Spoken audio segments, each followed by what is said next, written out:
നിണമണിഞ്ഞ കാൽപ്പാടുകൾ വലിയൊരു വിജയമായി. അതിലെ പുതിയ കഥാപാത്രം ശ്രദ്ധിക്കപ്പെട്ടു. താങ്കൾക്ക് പക്ഷേ ആ സിനിമ ഇറങ്ങിയപ്പോൾ ചെറിയൊരു നിരാശ വന്നു ഇടയ്ക്കോടെ? ഇല്ല, വലിയ നിരാശയൊന്നും വന്നില്ല. നിരാശയായിട്ടൊന്നും വന്നില്ല. സിനിമയുടെ പേരെഴുതി കാണിച്ചപ്പോൾ അല്ല, അത് നിരാശയല്ലത്. ആ നിരാശ വന്നത് എൻ്റെ ടൈറ്റിൽ എൻ്റെ പേരിലല്ലോ. ശരിയാണ്, ശരിയാണ്. ശ്രീ മാധവൻ നായർ എവിടെ? ഇത്രയും നല്ലൊരു വേഷം, അതെ അതെ, ഇത്രയും നല്ലൊരു വേഷം സ്റ്റീഫനെ അത് ഇടിച്ചു കയറി കണ്ടതാണ്. ഞാൻ ഇവിടെ ന്യൂസ് തിയേറ്ററല്ല, ചിത്ര തിയേറ്റർ ഉണ്ടായിരുന്നു. ഇപ്പോൾ ഇല്ല ഇവിടെ. ട്രിവാൻഡ്രത്ത് ചിത്ര തിയേറ്ററിലായിരുന്നു. അന്ന് പ്രൊഡ്യൂസർ ഒന്നും വിളിച്ച് ടിക്കറ്റ് തന്നില്ല സാറിന്? ഇല്ല, സാറ് എല്ലാം മദ്രാസിലല്ലേ, ഫസ്റ്റ് ഡേ അല്ലേ. ഇവിടെ വന്ന് ടിക്കറ്റ് എടുത്തല്ല കയറിയത്. ആരും അതിൻ്റെ റെപ്രസെൻറ്റേറ്റീവോ ആരും ഒക്കെ അവിടെ ഉണ്ടായിരുന്നു. ഫിലിം റെപ്പ്, ആ ഫിലിം റെപ്രസെൻറ്റേറ്റീവിനെ അറിയാമായിരുന്നില്ല ഞാനാണ് ചെയ്യണമെന്ന്. അപ്പോൾ കൊണ്ട് ബാൽക്കണിയിൽ ഇരുത്താണ് ചെയ്തത്. അപ്പോൾ ഇത് വന്നു കഴിഞ്ഞാൽ ഞാൻ ഇങ്ങനെ നോക്കിയിരിക്കത്ര പടം തുടങ്ങി.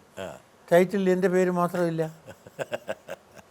പടം കണ്ട് വീട്ടിൽ പോയിട്ട് പരമേശ്വരൻ നായർ അന്ന് ചെന്നൈയിലല്ല, മദ്രാസിലല്ല, തൃശ്ശൂരുണ്ടായിരുന്നു. വിളിച്ചു, നിങ്ങൾ എന്തായാലും ഇങ്ങനെ എൻ്റെ പേരെഴുതിയില്ല ടൈറ്റിലിൽ. അയ്യോ, പ്രേം നസീർ കഴിഞ്ഞാൽ അടുത്ത പേര് നിങ്ങളുടെയാണ്. അടുത്ത പേരെന്ന് ഞാനിവിടെ ഒന്നും അതിൻ്റെ പേര് കണ്ടില്ല. അത് ഞങ്ങൾ പേര് മാറ്റി മധു എന്നാക്കി. ഒരു പക്ഷേ മധു എന്നുള്ള ഒരു നടനെ മലയാളത്തിന് സമ്മാനിച്ച, അന്ന് പേര് മാറ്റിയത് ഭാസ്കര മാഷാണ് അല്ലേ? ആ, ഞാൻ ചോദിച്ചു എന്തുകൊണ്ട് എന്നെ അറിയിക്കാത്തെന്ന് ചോദിച്ചു. അറിയിച്ചാൽ നിങ്ങൾ സമ്മതിക്കില്ലെന്ന് അറിയാതെ. പക്ഷെ താങ്കൾക്ക് പിന്നെ മധുവിനെ ഭയങ്കര ഇഷ്ടപ്പെട്ടല്ലേ? എനിക്ക് വലിയ ഇഷ്ടമൊന്നുമല്ല. അല്ല അല്ല, സ്വഭാവം അത്ര നല്ലതല്ലതാണോ? അതല്ല, അതുകൊണ്ടല്ല. ഞാൻ എൻ്റെ ഈ മാറടി പൊക്കമുള്ള എനിക്ക് ഇത്രയും ഇളങ്ങിയ പേരെന്ന് പറഞ്ഞു ഇല്ലേ. പക്ഷേ ഒരു മധു പോലെ താങ്കളെ ആൾക്കാർക്ക് പ്രിയങ്കരമാകുമ്പോൾ ആ പേരിലൊരു മാധുര്യം ഇല്ലേ സാറേ?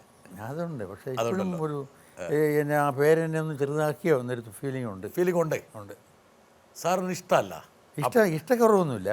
പക്ഷെ എന്തോ ഒരു പോരായ്മ ഇല്ലേ എന്നൊരു തോന്നലുണ്ട്. പക്ഷേ ശ്രീ മാധവൻ നായർ എന്ന് വിളിക്കുമ്പോൾ ഒരു അകൽച്ചയാണ്. അത് സംബന്ധിച്ച് അത് മാത്രമല്ല, അന്ന് വഞ്ചൂർ മാധവൻ നായർ ഉണ്ടായിരുന്നു.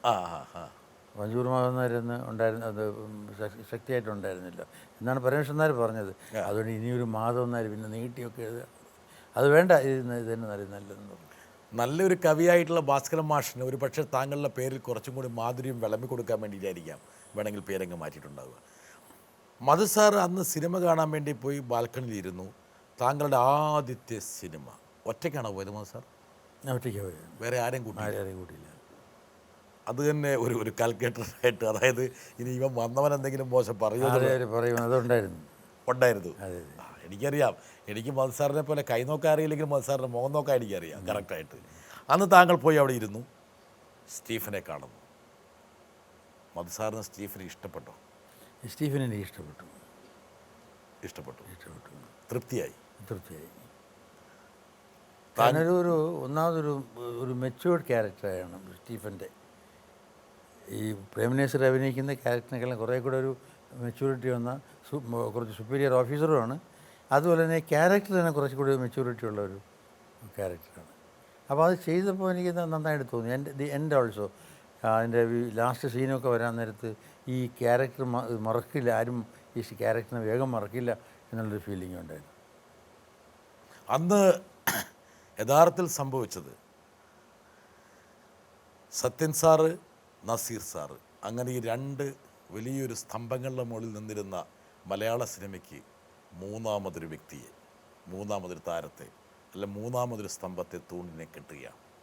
അത് അന്നത്തെ ചെറുപ്പക്കാരൊക്കെ തിരിച്ചറിഞ്ഞിരുന്നു. പക്ഷെ മധു സാർ അപ്പോഴും ചിന്തിച്ചിരുന്നു ഒരു താരനിരയിലേക്ക്, നായക നിരയിലേക്ക് ഉയരാനുള്ള ആദ്യത്തെ ചുവടുവെപ്പാണ് സ്റ്റീഫൻ എന്നുള്ളത്? ഇല്ല, അന്ന് അങ്ങനെ ആക്ടർ എന്നുള്ള രീതിയിൽ ഞാൻ ഉദ്ദേശിച്ചുള്ളൂ. നായകൻ എന്നൊന്നും മനുഷ്യൻ്റെ അകത്ത് അന്നുമില്ല, ഇന്നുമില്ല. ഈ നായകൻ എന്ന് പറയുന്നത് എല്ലാ തത്വമുണ്ട്. ഇപ്പോൾ മഹാഭാരതം അല്ല രാമായണം ഉണ്ടെങ്കിൽ ശ്രീരാമനുണ്ട്, ഇല്ലയെന്ന് പറയുന്നില്ല.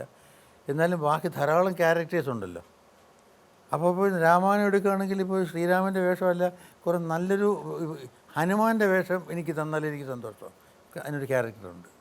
രാവണൻ്റെ വേഷം എടുക്കാനും തയ്യാറാണ്. ശ്രീരാമൻ തന്നെ വേണം നിർബന്ധമില്ല.